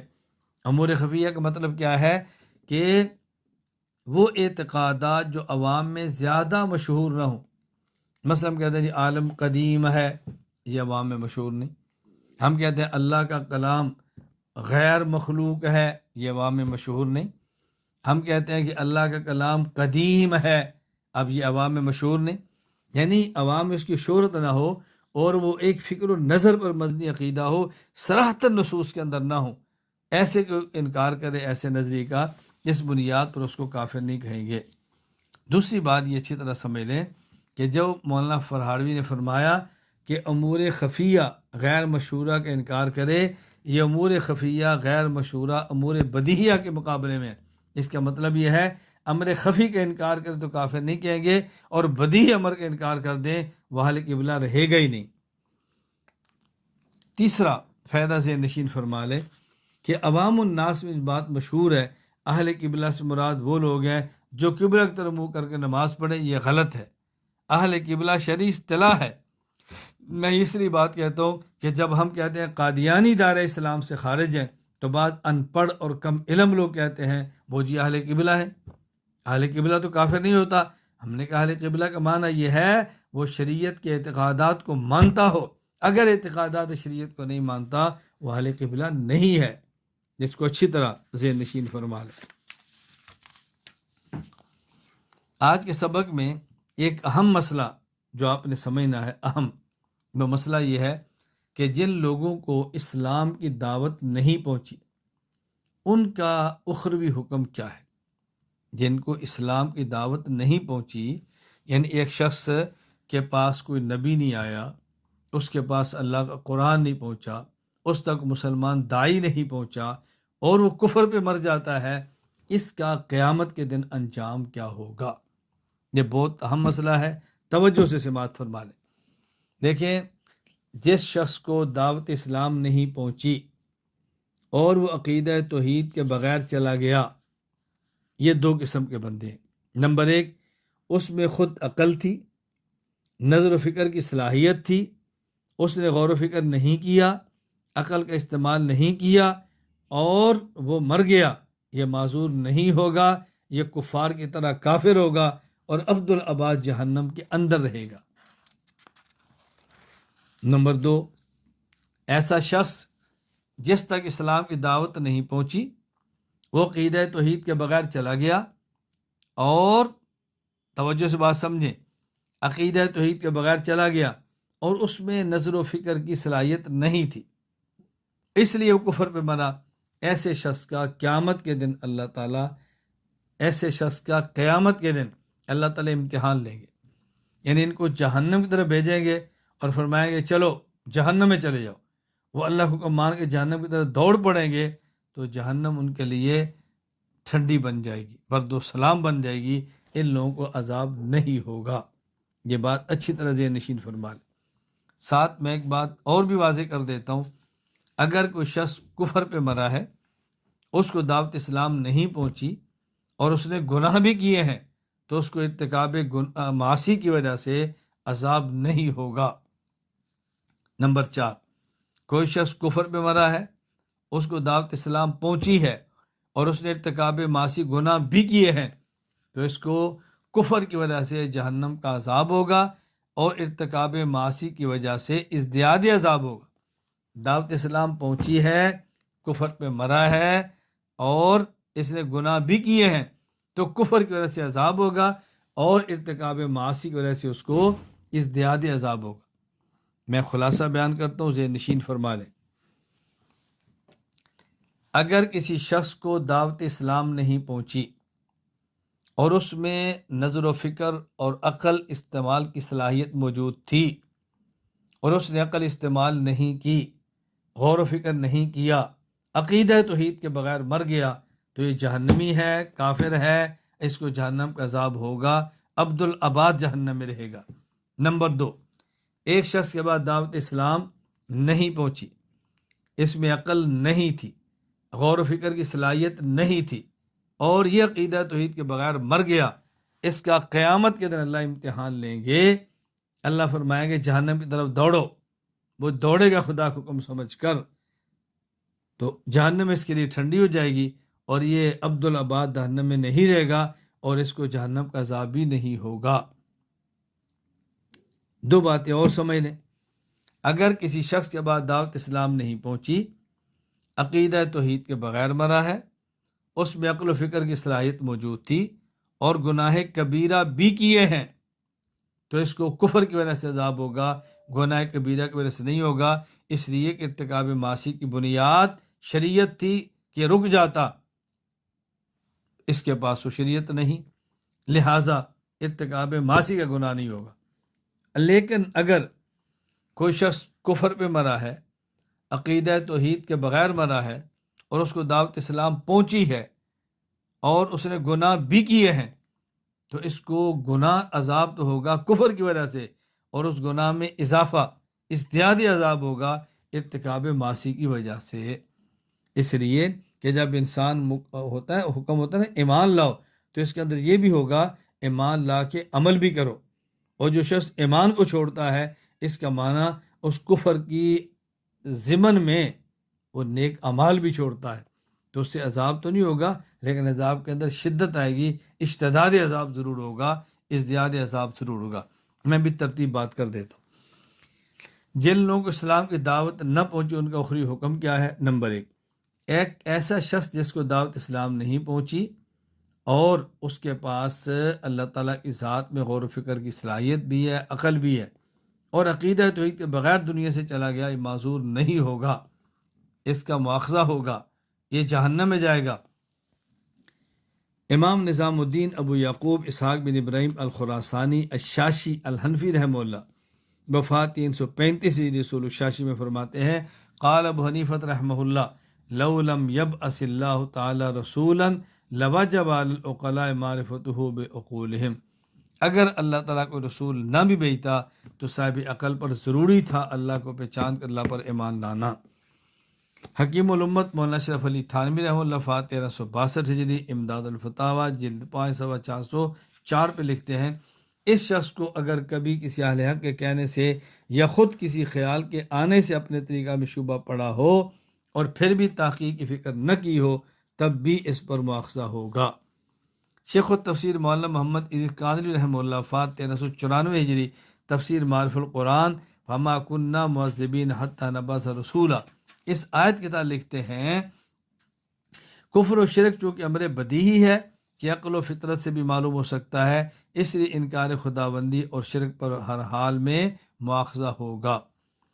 مفتی اعظم پاکستان مفتی محمد شفیع رحمہ اللہ، وفات 1396 ہجری، معرف القرآن، وما کننا معذبین حتی نبعث رسولا، اس کے تحت فرماتے ہیں، بعض ائمہ کے نزدیک جو اسلامی عقائد عقل سے سمجھے جا سکتے ہیں، مثلا خدا کا وجود، اس کی توحید وغیرہ، پس جو لوگ اس کے منکر ہوں گے ان کو کفر پر عذاب ہوگا، اگرچہ ان کو کسی نبی رسول کی دعوت نہ پہنچی ہو۔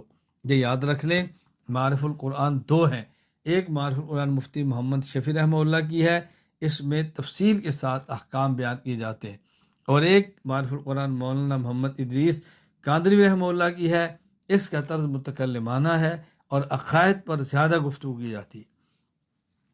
ایک شخص کو دعوت اسلام نہیں پہنچی اور وہ عقیدہ توحید کے بغیر دنیا سے چلا گیا، اس میں غور و فکر کرنے کی صلاحیت موجود نہیں، آخرت میں اس کا امتحان ہوگا، یہ شخص اللہ کی اطاعت کرتا ہے یا نہیں۔ چنانچہ ایک منادی اللہ تعالیٰ کی طرف سے اس شخص کو یہ پیغام دے گا کہ آگ میں داخل ہو جاؤ، اگر یہ اس آگ میں داخل ہوا تو وہ آگ اس پر ٹھنڈک اور پرامن ہو جائے گی اور یہ اطاعت گزار شمار ہوگا، اس صورت میں اس کا مواخذہ نہیں ہوگا۔ اگر اس نے اطاعت نہ کی تو یہ نافرمان شمار ہوگا، اس صورت میں اس کا مواخذہ ہوگا۔ یہی بات مولانا محمد عزیز قادری رحمہ اللہ تعالیٰ وفات 1394 ہجری اپنے تفسیر معالف القرآن وما کنا معذبین حتی نبعث رسولہ کے اندر ارشاد فرماتے ہیں۔ اور حضرت امام احمد بن حنبل رحمہ اللہ نے اس پر ایک عجیب حدیث نقل فرمائی ہے۔ حضرت امام ابو عبداللہ احمد بن حنبل البغدادی رحمہ اللہ وفات 241 ہجری مسند احمد حدیث نمبر 16301، وہ فرماتے ہیں کہ اسود بن سری رضی اللہ عنہ صحابی فرماتے ہیں کہ رسول اللہ صلی اللہ علیہ وسلم فرمایا اربعۃ یوم القیامہ، قیامت کے دن 4 آدمی ایسے ہوں گے، رجل اسم، نمبر 1 بہرا، لا یسمع شیئا، کچھ نہیں سنتا، رجل احمق، بے وقوف، رجل حرم، بوڑھا، بہت زیادہ بوڑھا، ورجل مات فی فترۃ، اور ایک وہ شخص جو بغیر دعوت اسلام پہنچنے کے دنیا سے چلا گیا اور کفر پہ مر گیا۔ فاما الاسم، نمبر 1 بہرا، وہ قیامت دن کہے گا اللہ تعالیٰ کو رب لقد جاء الاسلام وما اسمع شیئا، اسلام تو آیا تھا لیکن میں سن نہیں سکتا تھا تو مجھے پتہ نہیں چلا۔ اما الاحمق، البتہ جو بے وقوف ہے وہ کہے گا رب لقد جاء الاسلام، اسلام تو آ گیا تھا، والصبیان یحذفونی بالبعر، اور میں ایسا پاگل تھا کہ بچے مجھے مینگنیاں مارتے، میں کھیلا کرتا تھا، مجھے تو پتہ ہی نہیں تھا کس چیز کا، عقل نہیں تھی میرے اندر۔ وَأَمَّا الْحَرَمْ، اور جو بہت بوڑھا ہے وہ کہ رب لقد جاء الاسلام، اے اللہ اسلام تو آ گیا تھا، وما عاقل شیئا، میری عقل ماری گئی تھی تو میں نہیں کلمہ پڑھ سکا۔ وَأَمَّا الَّذِي مَاتَ فِي الْفَتْرَةِ، اور وہ شخص جو دعوت اسلام پہنچے سے پہلے فوت ہو گیا، وہ کہ رب ما اتانی لک رسول، میرے پاس اے اللہ تیرا رسول ہی نہیں آیا تو میں کلمہ کیسے پڑھتا۔ حدیث میں ہے فَيَأْخُذُ مَوَاسِيقَهُمْ لَيُطِيعُنَّهُ فَيُرْسِلُ إِلَيْهِمْ أَنِ ادْخُلُوا النَّارَ، اللہ ان سے اب معاہدہ کرے گا اور ان سے وعدہ لے گا کہ تم میرا حکم مانو گے، کیونکہ ضرور مانیں گے، حکم ہوگا آگ میں جاؤ، وہ آگ کی طرف دوڑ پڑیں گے تو وہی آگ ان کے لیے ٹھنڈک بن جائے گی۔ فوالذی نفس محمد بیدی لو دخلوها لکانت علیہم بردم وسلاما، خدا کی بات مان کو جہنم کی طرف چلے گئے تو یہی جہنم ان کے لیے ٹھنڈک اور سلامتی والی بن جائے گی۔ مولانا محمد عزیز قادری رحمہ اللہ وفات 1394 ہجری وما کنا معذبین حتی نبعث رسولا، اس آیت کے تحت معرف قرآن میں لکھتے ہیں آیت وما کنا معذبین حتی نبعث رسولا میں عدم عذاب کا حکم معاصی کے ساتھ مخصوص ہے کہ قبل بعثت ارتکاب معاصی پر عذاب نہ ہوگا۔ چوتھی صورت جو میں نے آپ کی خدمت، ہاں اسی طرح مفتی اعظم پاکستان مفتی محمد شفیع رحمہ اللہ وفات 1396 ہجری، وہ لکھتے ہیں معرف القرآن وما کنا معذبین حتی نبعث رسولا کے اندر عام معاصی اور گناہوں پر سزا بغیر دعوت و تبلیغ انبیاء کے نہیں ہوگی۔ نمبر 4، ایک شخص میں عقل و فہم موجود ہے، اس کو دعوت اسلام پہنچی ہے، وہ عقیدہ توحید کے بغیر دنیا سے چلا گیا ہے، اس نے معاصی کا ارتکاب بھی کیا ہے، اس شخص کو عدم ایمان کی وجہ سے عذاب ہوگا اور ارتکاب معاصی کی وجہ سے ازدیاد عذاب ہوگا۔ دلیل سورۃ المدثر ما سلککم فی سقر، اہل ایمان جو اہل جنت ہوں گے اور کفار کو جانتے ہوں گے، آپس میں تعارف ہوگا، اور کفار جہنم میں ہوں گے، یہ اہل جنت پوچھیں گے ما سلککم فی سقر، تمہیں کس چیز نے جہنم میں ڈالا ہے؟ یہ کافر کہیں گے لم نک من المصلین، ہم نماز نہیں پڑھتے تھے، ولم نک نطعم المسکین، ہم مسکین کو کھانا نہیں کھلاتے تھے۔ سوال یہ ہے کہ بھائی نماز پڑھنا اور مسکین کو کھانا کھلانا تو مسلمان کے ذمہ ہے، یہ تو مسلمان تھے ہی نہیں، ان کو اس پر کیوں عذاب ہو رہا ہے؟ اس پر حکیم علومت مولانا شریف تھانی رحمہ اللہ وفات 1362 ہجری ما سلککم فی سقر کے تحت بیان القرآن میں لکھتے ہیں اس سے یہ لازم نہیں آتا کہ کفار مکلف بالفروع ہیں، یعنی کفار کو جو جہنم میں تکلیف ہو رہی ہے نماز نہ پڑھنے کی وجہ سے، اس کا مطلب یہ نہیں ہے کہ کافر نماز کا مکلف ہے، حالت کفر میں اس کو نماز پڑھنا ضروری ہے، یہ معنی نہیں۔ سقر میں دو چیزیں ہوئی، جہنم میں دو چیزیں، نمبر ایک تعذیب عذاب، نمبر دو زیادت تعذیب عذاب کا بڑھنا۔ دیکھیں نا، میں یہاں بیٹھا ہوں تو میری درسگاہ میں اب اے سی چل رہا ہے، ایک ہے اے سی کا ہونا اور ایک اے سی کا تیز ہونا، فرق ہے نا۔ ایک ہے کمرے میں ہیٹر کا ہونا اور ایک ہے ہیٹر کا تیز ہونا، ایک ہے جہنم میں عذاب ہونا اور ایک ہے عذاب کا تیز ہونا، کتنا فرق ہے، کتنا فرق ہے۔ یہ فرماتے ہیں پس ممکن ہے مجموعہ اعمال مذکورہ سبب ہو مجموعہ تعذیب اور زیادت تعذیب کا، ایک ہے کفر اور ایک ہے نماز نہ پڑھنا، یہ مجموعہ ہو گیا۔ اس سے دو چیزیں ملے گی، ایک جہنم میں جانا اور ایک جہنم میں جا کر عذاب کا تیز ہونا۔ اس طرح کے کفر اور تکذیب تو سبب ہو تعذیب کا، کہ کفر کی وجہ سے تو ہوگا عذاب، اور ترک صلاۃ وغیرہ سبب ہو زیادت تعذیب کا، اور نماز نہ پڑھنے سے عذاب زیادہ ہوگا۔ اللہ اکبر۔ اور غیر مکلف بالفروع ہونے کا معنی یہ کہے جائیں گے ان فروع پر نفس تعذیب نہ ہوگی۔ ہم کہتے ہیں کافر مکلف بالفروع نہیں ہے، کافر نماز روزے کا پابند نہیں، یعنی نماز نہ پڑھنے سے مومن تو جہنم میں جاتا ہے، کافر نماز نہ پڑھنے سے جہنم میں نہیں جاتا، جہنم میں تو کفر کی وجہ سے جاتا ہے، لیکن نماز نہ پڑھنے سے عذاب تیز ہو جاتا ہے۔ ان فروع پر نفس تعذیب نہ ہوگی، زیادت تعذیب اس لیے ہو کہ ضمن اصول میں تو آخر ان فروع کے بھی مکلف ہیں، پس تکلیف ضمنی سبب ہو جائے زیادت کا۔ یہاں بطور فائدہ ذہن نشین فرما لیں، یہ معاملہ تھا کفار کا۔ اگر کوئی مومن ہو اور گناہ نہ کرے اور مر جائے بغیر توبہ کے، قانون یہ ہے کہ اس کو سزا ملے گی، اللہ اپنے کرم سے معاف کر دے، کسی کی شفاعت سے معاف کر دے، اللہ کی مرضی ہے، قانون یہ ہے کہ سزا ملے گی۔ کون شخص مومن ہے، حالت ایمان پہ دنیا سے گیا ہے، گناہ کبیرہ کے ارتکاب کرتا تھا، بغیر توبہ کے مرا ہے، لیکن یہ گناہ کبیرہ کے ارتکاب اس لیے کرتا تھا کہ اس کے پاس شریعت کا علم نہیں تھا۔ تو مومن کے پاس علم شریعت نہ ہونا یہ عذر نہیں کہ کوئی کہ یا اللہ میں نے اس لیے گناہ کیا کہ مجھے پتہ نہیں تھا کہ یہ گناہ ہے۔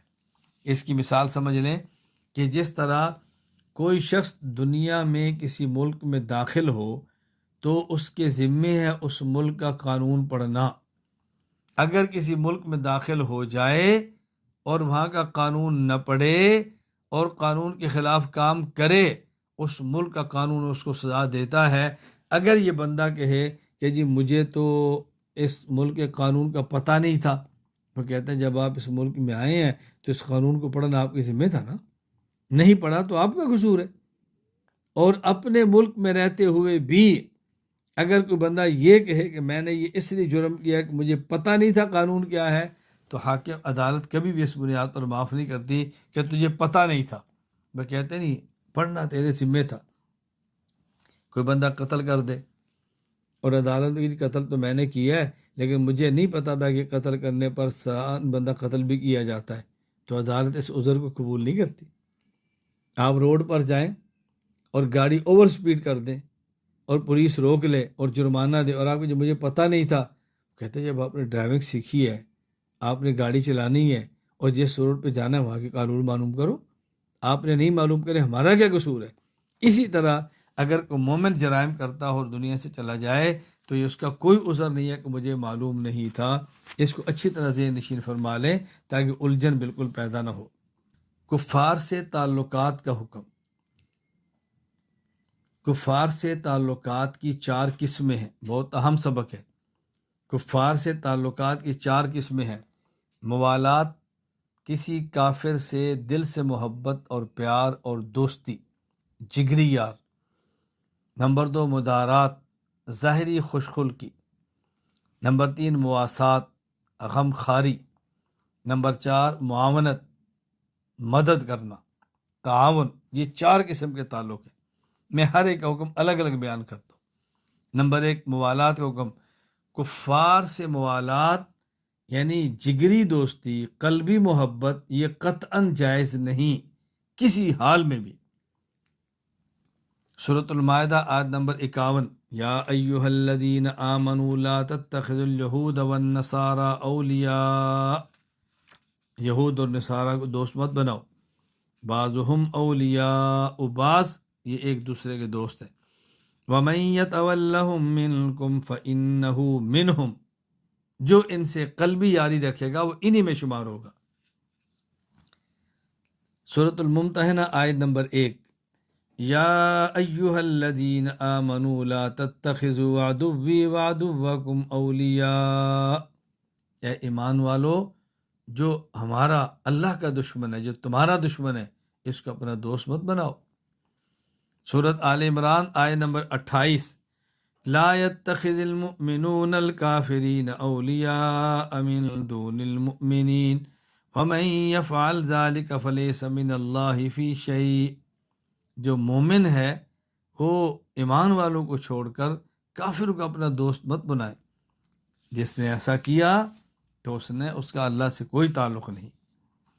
نمبر 2، مدارات کا حکم، ظاہری خوش خلقی، کافر کے ساتھ ظاہری خوش خلقی بھی جائز ہے، لیکن جب کوئی مقصد ہو، بلا مقصد کافر ظاہری خوش خلقی جائز نہیں ہے۔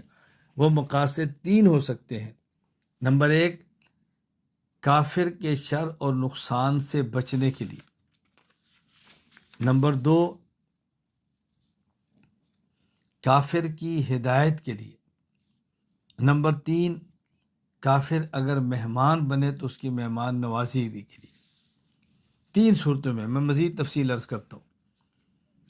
کافر کے ساتھ مدارات یعنی ظاہری خوش اخلاقی 3 مقاصد میں سے کسی ایک مقصد کے لیے جائز ہے۔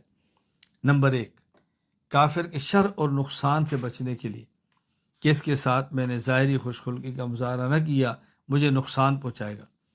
سورہ آل عمران آیت نمبر 28، لا يتخذ المؤمنون الكافرین اولیاء من دون المؤمنین ومن يفعل ذلك فليس من اللہ فی شیء الا ان تتقوا منهم تقاتا ويحذركم اللہ نفسہ وإلى اللہ المصیر، الا ان تتقوا، ان کے شر سے بچنا ہو تو پھر گنجائش ہے۔ نمبر 2، کافر کی ہدایت کے لیے بشرطے کہ اس سے ہدایت کی توقع بھی ہو، امید بھی ہو۔ سورہ عبس آیت نمبر 4 اور 5، اما من استغنا فانت له تصدی، رسول اکرم صلی اللہ علیہ وسلم کی مجلس میں بیٹھے ہیں سرداران قریش، عتبہ، ربیہ، ولید بن مغیرہ، ابی بن خلف، امیہ بن خلف، شیبہ، ابو جال بن ہشام، اور رسول اکرم صلی اللہ علیہ وسلم ان کی خاطر مدارات فرما رہے ہیں۔ توقع تھی کہ یہ کلمہ پڑھ لیں گے۔ یہاں ایک سوال یہ ہے کہ جب رسول اللہ صلی اللہ علیہ وسلم ان کی خاطر مدارات فرما رہے تھے اور حضرت عبداللہ بن ام مکتوم نبی نے صحابی آئے، انہیں رسول اللہ صلی اللہ علیہ وسلم کو آوازیں دیں اور آپ نے ان پر توجہ نہیں فرمائی، ان کفار پہ توجہ دی، تو اللہ نے اپنے پیغمبر کو تنبیہ فرمائی، اللہ نے اپنے نبی کو ڈانٹ دیا کہ آپ نے ایسا کیوں کیا ہے؟ اگر یہ عمل ٹھیک ہوتا تو تنبیہ کس بات کی ہے؟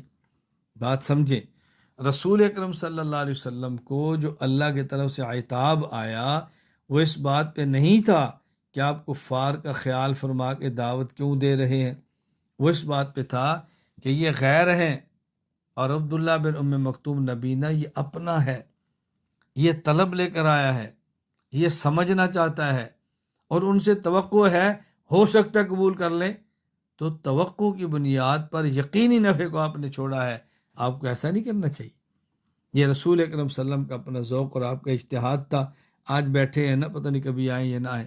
عبداللہ بن مکتوم تو پھر بھی آ جائیں گے، میں تو میرے گھر کا فرد ہے، پھر بھی بات کر لوں گا۔ اللہ نے فرمایا ایسا نہیں کرنا، اپنوں کا خیال پہلے کرو۔ اگر کافر مہمان ہو تو اس کے اکرام کے لیے۔ صحیح بخاری حدیث 6138، حضرت ابو ہریرہ رضی اللہ تعالیٰ فرماتے ہیں رسول اللہ صلی اللہ علیہ وسلم فرمایا، من کان یؤمن باللہ والیوم الآخر فلیکرم ضیفہ، تو اللہ اور قیامت کے دن پر ایمان رکھتا ہے، مہمان کو عزت دے، مہمان نوازی کرے۔ اللہ اکبر، مہمان کو عزت دے، مہمان نوازی کرے۔ میں کبھی کہا کرتا ہوں الفاظ پہ غور کریں۔ رسول اللہ صلی اللہ علیہ وسلم یہ نہیں فرما رہے کہ جو مہمان آئے تو اس مہمان کو کھانا کھلاؤ، مہمان آئے تو پانی پلاؤ۔ فرمایا مہمان آئے تو اس کو عزت دو۔ کبھی اس کی عزت کھانا کھانے میں، کبھی عزت اس کی پانی پینے میں، کبھی اس کی عزت اس کو عزت دینے میں، کبھی اس کا کام کرنے میں، کبھی اس کی بات سننے میں۔ تو حضور فرما رہے ہیں کہ مہمان کو عزت دو۔ اللہ کے نبی اجازت دے رہے۔ یہاں دو تین باتیں سمجھیں۔ پہلی بات کہ یہ فرمایا من کان یؤمن باللہ والیوم الآخر فلیکرم ضیفا، مہمان مسلمان ہو یا کافر، اہل سنت ہو یا اہل بدعت، عمومی بات فرمائی۔ دوسری بات سمجھیں، اگر آنے والا مہمان یہ مقتدا ہو اور اس کی مہمان نوازی سے باہر عوام میں غلط تاثر جاتا ہو اور اس کی حمایت کا تاثر ابھرتا ہو تو پھر اس کی مہمان نوازی کی بھی اجازت نہیں ہے۔ نمبر 3، کافر کے ساتھ مدارات، ظاہری خلخشکی جائز ہے لیکن کب؟ اس کے لیے نمبر 1، اس کافر سے مال اور عزت مقصود نہ ہو۔ نمبر 2، اس سے دینی ضرر اور نقصان ہونے کا خدشہ نہ ہو۔ اگر مال اور عزت مقصود ہے تو پھر جائز نہیں ہے، اپنے دنیاوی غرض کے لیے جائز نہیں ہے۔ اسی طرح اگر اس میں دینی ضرر اور نقصان کا اندیشہ ہو تب بھی ظاہری اس کے ساتھ خوش خلقی کرنا جائز نہیں ہے۔ سورۃ النساء آیت نمبر 139، الذین یتخذون الکافرین اولیاء من دون المؤمنین ایبتغون عندهم العزہ فإن العزۃ للہ جمیعا۔ پھر میں تم ان منافقین سے پیار کرتے ہو عزت دینے کے لیے، عزت اللہ کے ہاں سے ملتی ہے، عزت کہیں اور سے تمہیں نہیں مل سکتی۔ مواسات، غم خاری، بیمار ہو بیمار پرسی، مر جائیں تعزیت، کوئی پریشانی ہو تسلی، یہ جائز ہے لیکن ایسے کفار کے ساتھ کہ جن سے جنگ نہ ہو۔ اگر جنگ ہو، لڑائی ہو، ٹکر ہو تو پھر ان کے ساتھ بیمار پرسیاں کرنا بھی ٹھیک نہیں۔ حضرت امام ابو عبداللہ محمد بن اسماعیل بخاری رحمہ اللہ، وفات 256 ہجری، صحیح بخاری حدیث نمبر 5657 نقل فرماتے ہیں ان غلاما لیہود کان یخدم النبی صلی اللہ علیہ وسلم۔ حضرت انس بن مالک رضی اللہ عنہ فرماتے ہیں ایک یہودی بچہ رسول اللہ علیہ وسلم کی خدمت کرتا تھا، فمرض فاتاہ، وہ بیمار ہو گیا، حضور خود اس کے پاس آئے صلی اللہ علیہ وسلم، یعودہ، وہ آپ نے بیمار پرسی فرمائی، فرمایا اسلم، کلمہ پڑھ لے، فاسلم، اس بچے نے کلمہ بھی پڑھ لیا۔ اللہ اکبر۔ ملا علی بن سلطان محمد القاری الحنفی رحمہ اللہ، وفات 1014 ہجری، مرقات المفادی شرح مشکات المصابی باب عیادت المریض میں فرماتے ہیں فیہ دلالت علی جواز عیادت ذمی۔ اس سے معلوم ہوا کہ ذمی کافر کی بیمار پرسی کرنا جائز ہے۔ اسی طرح علامہ محمد امین بن عمر ابن عابدین شامی رحمہ اللہ، وفات 1252 ہجری، رد المختار فتاوی شامیہ میں لکھتے ہیں جار یہودی او مجوسی مات ابن اللہ او قریب، پڑوسی یہودی ہے یا پڑوسی مجوسی ہے، اس کا بیٹا یا کوئی قریبی رشتہ دار مر گیا، ینبغی ان یعزیہ، تو اس کی تعزیت کرنا جائز ہے۔ اخلف اللہ علیہ خیر من، اور کیا کہ یہ جو مر گیا ہے اللہ اس سے بہتر تمہیں دے دے، اور کیا کہ اصلحک، اس کا معنی اللہ تمہاری خیر خواہ ہو جائے، اللہ تمہیں بہترین بدلہ دے دے۔ کیا مطلب؟ اللہ اسلام کی تمہیں توفیق دے دے، یہ نیت کرے، یعنی رزقک الاسلام ورزقک ولدا مسلما، اللہ تمہیں اسلام کی توفیق دے اور اللہ تمہیں مسلمان بیٹا دے دے۔ وہ چلا گیا ہے، اللہ تمہیں کو مسلمان بیٹا دے دے۔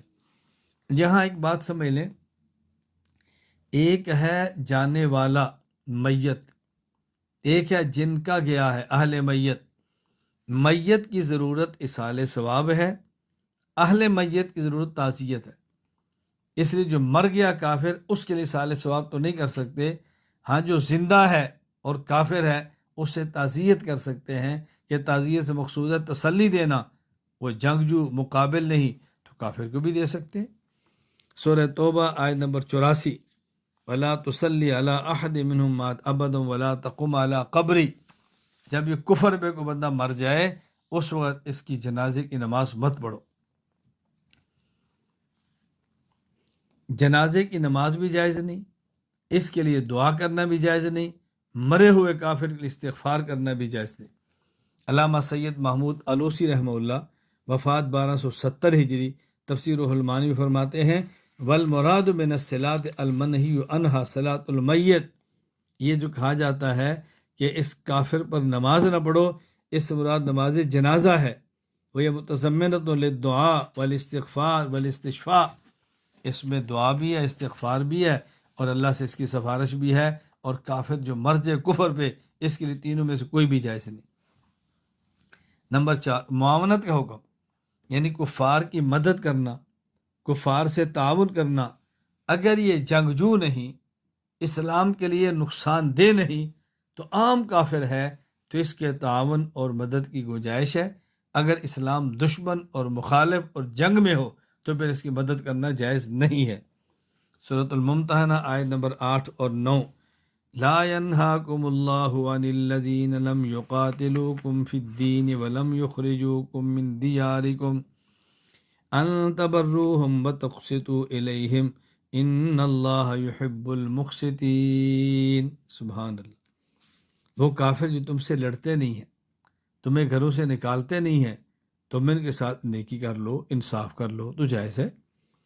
انما ينهاكم الله عن الذين قاتلوكم في الدين واخرجوكم من دياركم وظاهروا على اخراجكم ان تولوهم ومن يتولهم فاولئك هم الظالمون، جو تم سے لڑتے ہیں، تمہیں گھروں سے نکالتے ہیں، ان کافروں کے ساتھ تعاون اور مدد کی کوئی گنجائش نہیں۔ یہ سوال یہ ہے، اللہ تعالیٰ فرماتے ہیں کہ جو کافر تم سے جنگ نہیں کرتے ان سے نیکی اور انصاف کر سکتے ہو۔ اس کا مطلب اگر کافر جنگ لڑتا ہے تو اس کے ساتھ انصاف نہیں کریں گے، انصاف تو ہر کسی سے کرنا ہے، تو جنگ نہ کرنے کی آیت کیوں لگائی ہے؟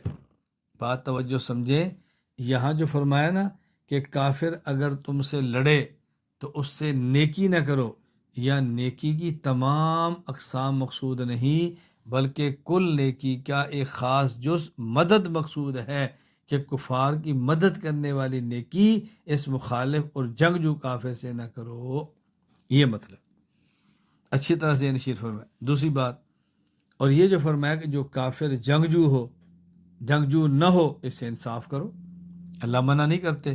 کیا مطلب؟ اگر کافر ہو جنگجو ہو تو اس سے انصاف نہیں کریں گے، بے انصافی کریں گے؟ بات اچھی طرح سمجھو، یا انصاف کا مطلب کیا ہے؟ یا انصاف کا معنی ہے تعاون اور مدد۔ عرف میں اپنوں اور غیروں کی مدد کرنے والے کو انصاف پسند کہتے ہیں، یہ بندہ بڑا انصاف پسند ہے، یہ ہمیشہ ہر کسی کی مدد کرتا ہے، اپنا ہو یا غیر، وہی کہہ دیا جاتا ہے۔ اس لیے انصاف کا معنی یہ ہے کہ مدد نہیں کرنی اگر وہ مخالف جنگجو ہے۔ پھر اللہ تعالیٰ نے فرمایا وَمَن يَتَوَلَّهُمْ، یہ جو آیت ہے نا، یہ آیت سمجھانے، وَمَن يَتَوَلَّهُمْ فَأُولَٰئِكَ هُمُ الظَّالِمُونَ۔ سبحان اللہ، ہم دلیل یہ دے رہے ہیں کہ کافر کی مدد کرنا جائز نہیں، اور آیت میں کیا ہے کہ جو کافر سے دلی تعلق رکھتا ہے یہ جائز نہیں۔ تو بندہ سوال کر سکتا ہے بھئی تمہاری دلیل تو ہے کہ کافر کی مدد جائز نہیں، اور تم آیت پیش کرتی ہو کہ کافر کے ساتھ دلی دوستی جائز نہیں۔ بات یہ نشین فرما لیں، آدمی جب کسی کو دوست بناتا ہے تو مدد کرتا ہے، محبت نہیں ہوتی تو مدد بھی نہیں کرتا۔ تو اس کا معنی یہ ہے کہ ان سے محبت اور دوستی کرو اور ان کی مدد کرو، ایسا قطعاً جائز نہیں۔ اللہ تعالیٰ میں بات سمجھنے کی توفیق عطا فرمائے۔ تو آج کے مجلس میں چند ایک باتیں میں نے سورہ عقائد کے والے ذکر کی ہے، بقیہ انشاءاللہ کل اگلے سبق کے اندر ہوگی۔ اللہ تعالی ہم کو عقائد پڑھنے، سمجھنے اور پوری امت میں پھیلانے کی توفیق عطا فرمائے۔ وآخر دعوانا الحمد للہ رب العالمین۔